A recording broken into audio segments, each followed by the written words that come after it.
श्रीमद् रामायणम्।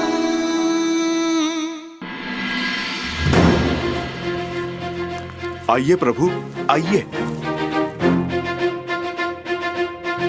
प्रभु, महाराज सुग्रीव बाली को द्वंद्व की चुनौती देकर यहीं पर लाएंगे। प्रभु, इस स्थान से आप युद्ध क्षेत्र पे पूरी दृष्टि रख पाएंगे और आपके लक्ष्य के बीच कोई भी बाधा नहीं आएगी।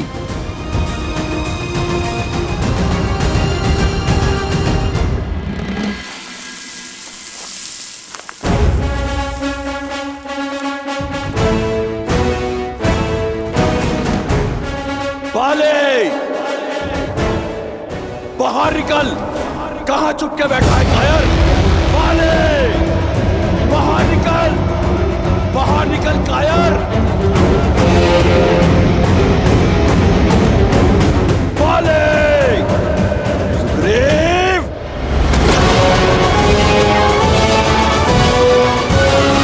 रुक जाइए स्वामी। मूर्ख मत बनो तारा। आज मृग स्वयं सिंह की गुफा में आया है। छोड़ो।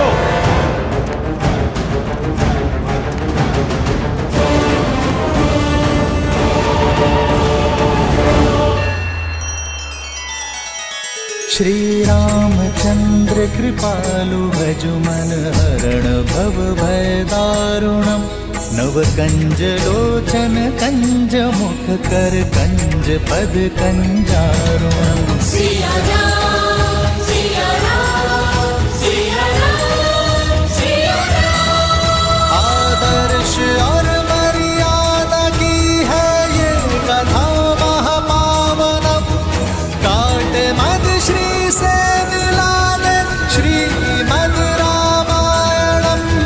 श्रीमद् रामायणम। सिया राम, सिया राम, सिया राम, सिया राम।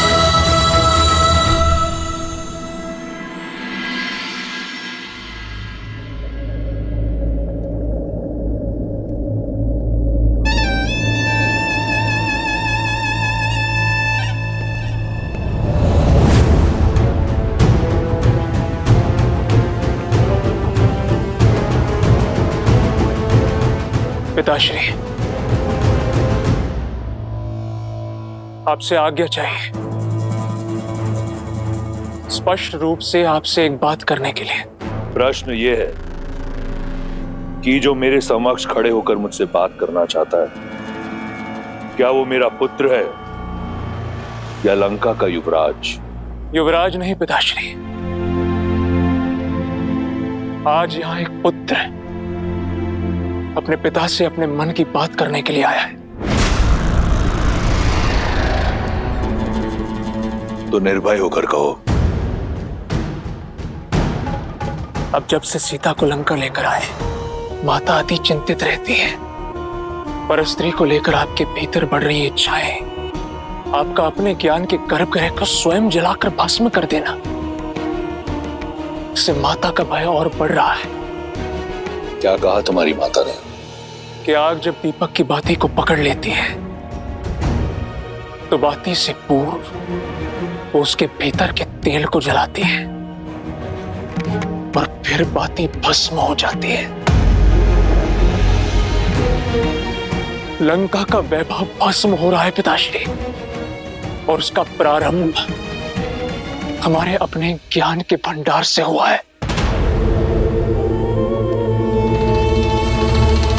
तो अब रावण के आचरण से लंका के युवराज को समस्या होने लगी है। नहीं पिताश्री, मैं केवल एक सरल समाधान लेकर आया हूं। आप मुझे आज्ञा दीजिए, मैं अभी उस राम को मारकर उसका मृत शरीर सीता को दिखाता हूं। बस एक बार उसकी आशा दम तोड़ दे तो वो आपको स्वीकार कर लेगी। राम की मृत्यु उपरांत सीता अपनी पतिव्रता धर्म से मुक्त हो जाएगी। तब वो आपसे विवाह अवश्य करेगी, और आपसे विवाह होने के पश्चात सीता का हमारे परिवार का भिन्न अंग बन जाने के पश्चात आपकी प्रतीक्षा के साथ साथ माता की चिंताएं भी सदा सदा के लिए समाप्त हो जाएंगी। जब विधाता ने स्त्री बनाई तो उसे 5 नहीं 6 तत्वों से बनाया। वो छठा तत्व है चिंता। जब मैंने तुम्हारी मां को शादी का प्रस्ताव दिया तो वो चिंतित हुई। जब मैंने शनि को बंदी बनाया तो वो चिंतित हुई। जब मैं सीता के स्वयंवर में गया वो चिंतित हुई। जब मैंने विद्युत जीवा को मारने का निश्चय किया वो चिंतित हुई। और आज जब मैं सीता को हर कर लाया हूं वो चिंतित हुई। स्त्रियां क्षण भर में तिल का ताड़ बना लेती हैं। क्या तुम्हें क्षण भर के लिए भी लगता है कि मैं उस वनवासी से भयभीत हूं? जब मेरे पास कुछ भी नहीं था मैं तब भी भयभीत नहीं था। यदि मैं चाहता तो उस राम का वध उस वन में एक क्षण में कर देता, परंतु जो योजना मैंने बनाई है उसके अनुसार राम का जीवन मृत्यु से कई दुखदाई होगा। दीपक स्त्रियां जलाती हैं और हम जैसे योद्धा अपने शत्रुओं की चिताएं जलाते हैं। युवराज हूं मैं लंका का और इस सत्य से भली भांति अवगत हूं कि लंका को स्त्रियों की चिंताओं ने नहीं, अभी तो हम पुरुषों के प्रबल भुजाओं और शौर्य ने बनाया है।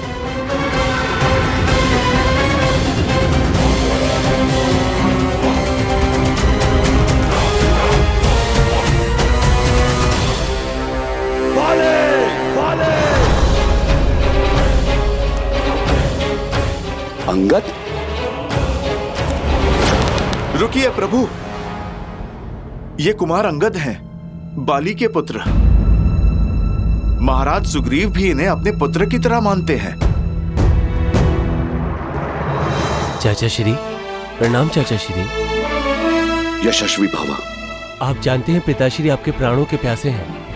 क्यों आए आप यहाँ? लौट जाइए चाचा श्री। लौट कर ही तो आया हूं।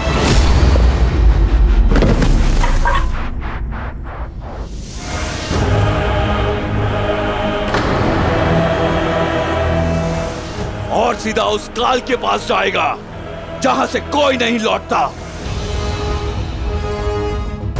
चलो, अच्छा हुआ तुम सामने तो आए, अन्यथा मुझे संदेह होने लगा था कि तुम मेरे कुल के हो या नहीं।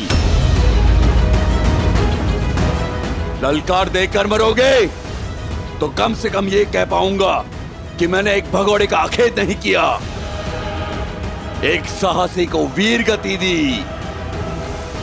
मेरा कुल कलंक से बच जाएगा।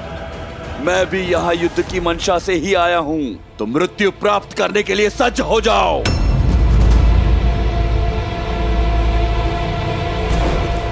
भागता कहां है कायर? आज तेरा अंत निश्चित है।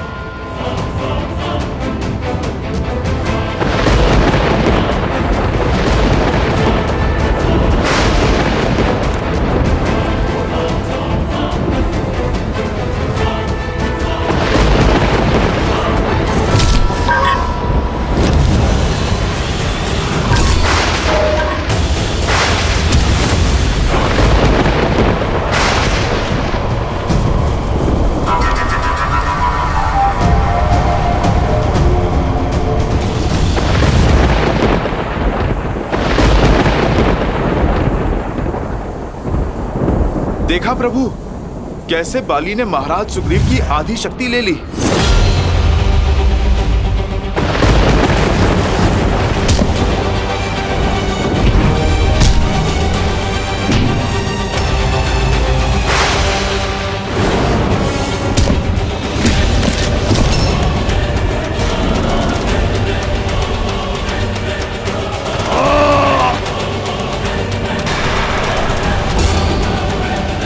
बस इतना ही।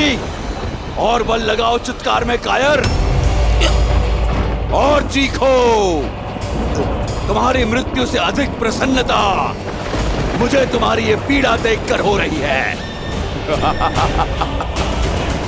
चाहूं तो मैं तुम्हें अभी तिनके की भांति मसल सकता हूं, किंतु मैं ऐसा करूंगा नहीं। जाओ, दूषक की भांति जाकर छिप जाओ अपने बिल में।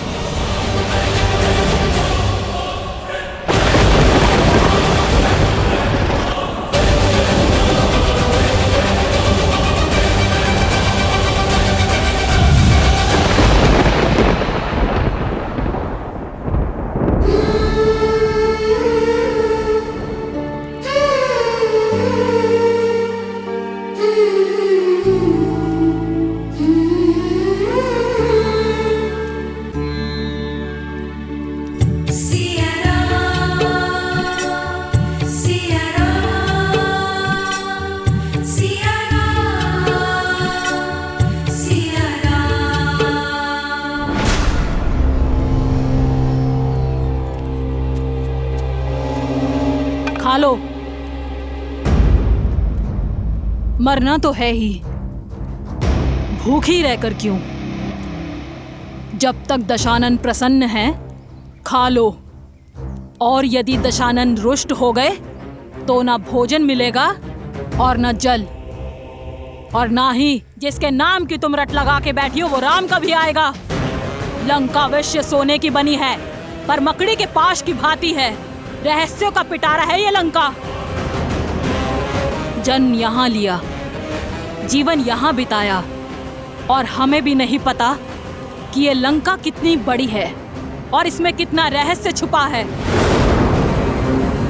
यदि तुम्हारा राम तैरते डूबते यहाँ तक आ भी गया तब भी तुम्हें खोज नहीं पाएगा। वो दशों लोकों के स्वामी लंकापति महाराज दशानन पधार रहे हैं।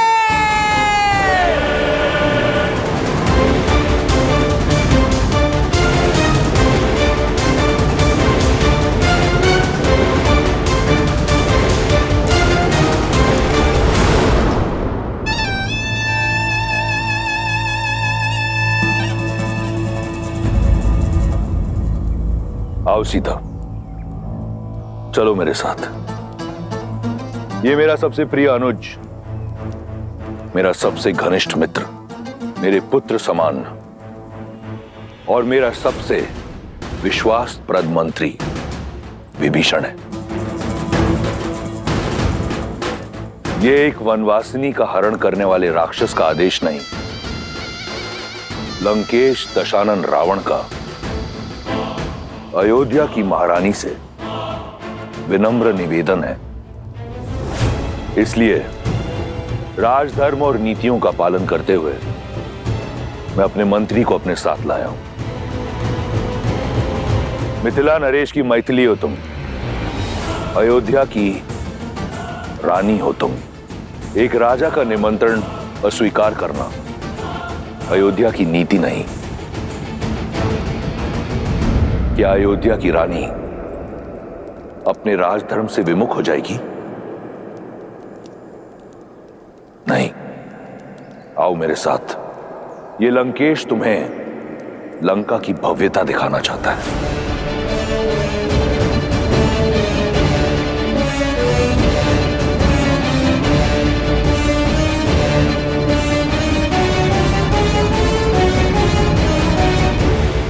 चलो।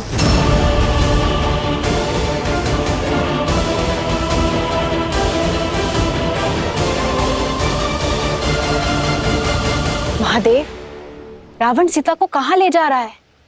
उद्देश्य क्या है उसका? अहंकार। अहंकार का केवल एक ही उद्देश्य होता है देवी, स्वयं को दूसरों से अधिक श्रेष्ठ दिखाना। और रावण का प्रत्येक कर्म देवी सीता के समक्ष स्वयं को श्री राम से अधिक योग्य सिद्ध करने का प्रयास ही तो है, जिसमें वो सफल नहीं होगा। क्योंकि मन में मैल लेकर अनुचित कर्म करने का कितना भी प्रयास किया जाए, उसका फल कभी उचित नहीं होता। रही बात देवी सीता की, तो मिथिला से मिले संस्कार और अयोध्या की गरिमा को अपने आंचल में लपेटे प्रभु श्री राम से मिले प्रेम के बल के सहारे देवी सीता हर बाधा को पार कर जाएंगी। एक बात समझ नहीं आई महादेव, जिस राम नाम के सहारे सीता अयोध्या के राज धर्म का मान रखने के लिए रावण जैसे महापापी के साथ जा रही हैं, वही मर्यादा के पर्याय श्री राम ने अपना मित्र धर्म क्यों नहीं निभाया? बाली को मारने का वचन पूर्ण क्यों नहीं किया? मूक दर्शक बन सुग्रीव की व्यथा देखते रहे। क्यों महादेव, क्यों? देवी अत्यंत व्यथित प्रतीत होती हैं। मर्यादा पुरुषोत्तम है श्री राम, और मर्यादा पुरुषोत्तम की मर्यादा पर कभी संदेह नहीं करते देवी। श्री राम जो भी करते हैं उसके पीछे सदैव एक बड़ा उद्देश्य छिपा होता है। सुग्रीव की सहायता क्यों नहीं की, इसका उत्तर भी शीघ्र मिल जाएगा।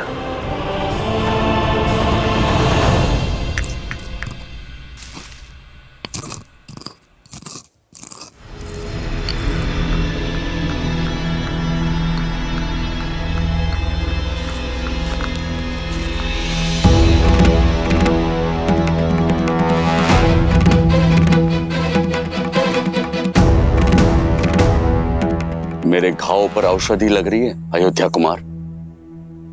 आप क्या नमक छिड़कने आए हैं?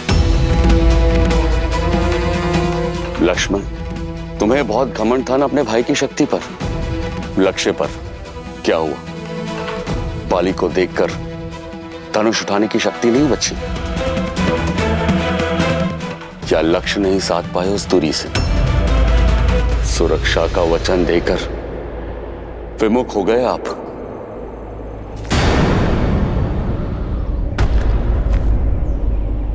पर आपका भी क्या दोष, बाली के बल से बड़े बड़े योद्धा भी भयभीत हो जाते हैं।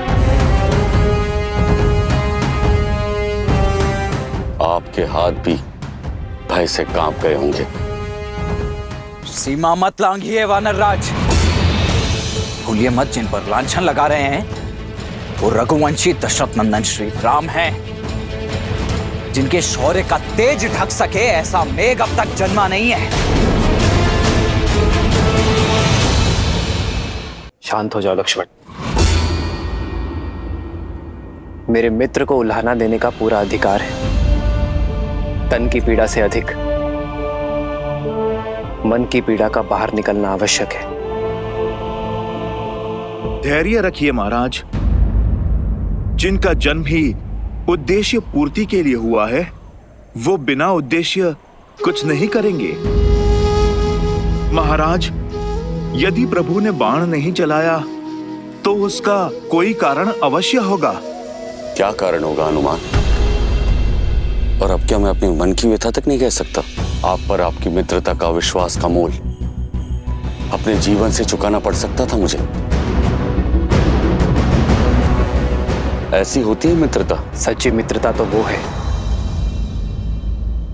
जो अपने मित्र को हानि से बचाए, उसके प्राण की रक्षा करे, ना ही उसके प्राणों का संकट बन जाए। मित्र, मैंने बाण इसलिए नहीं चलाया मित्र, क्योंकि तुम्हारे प्राण रक्षा करना चाहता था। धनुष मैंने अवश्य उठाया था, लक्ष्य भी साधा था। ना अपना वचन भूला हूं मित्र, और ना ही बाली से भयभीत हुआ हूं। हाँ, भ्रमित अवश्य हुआ हूं। मुझे ये ज्ञात ही नहीं था मित्र कि आप दोनों भाई दिखने में बिल्कुल एक समान हैं। आप दोनों का रूप रंग, भाव भंगिमा, आकार विकार, नाक नक्श इतने समान हैं। ये सत्य है मित्र कि मैं ये निर्णय ही नहीं कर पाया कि आप दोनों में से कौन बाली है और कौन सुग्रीव।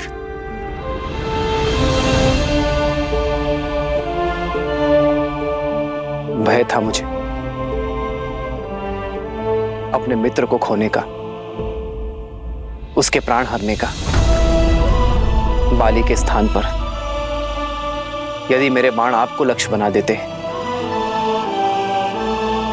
तो मैं स्वयं को कभी क्षमा नहीं कर पाता मित्र। बस यही कारण है कि मेरे हाथ रुक गए।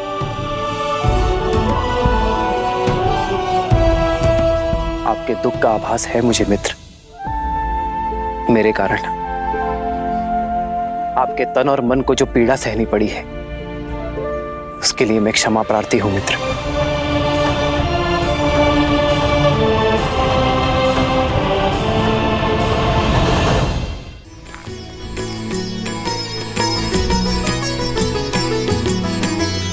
एक रूप तुम भ्राता दो, तेहि भ्रमते नहीं मरे सो।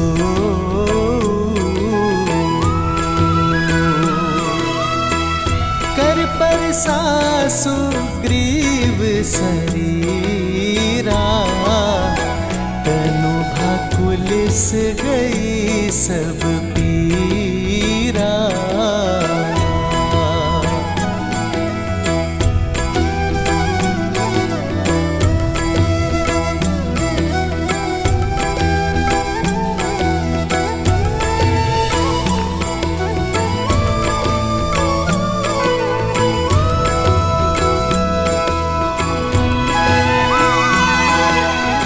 क्षमा मांगकर मुझे और लज्जित ना करे श्री राम। क्षमा तो मैं चाहता हूं अपने अज्ञान के लिए। ये आपका भाव नहीं समझ पाया। मन की पीड़ा आपके शब्दों ने हर ली और तन की पीड़ा तो आपके स्पर्श मात्र से ही समाप्त हो गई। मेरे सारे संशय दूर हो गए, हृदय के सारे द्वंद्व मिट गए। नई चेतना जगाई है आपने। धन्य है श्री राम, धन्य है।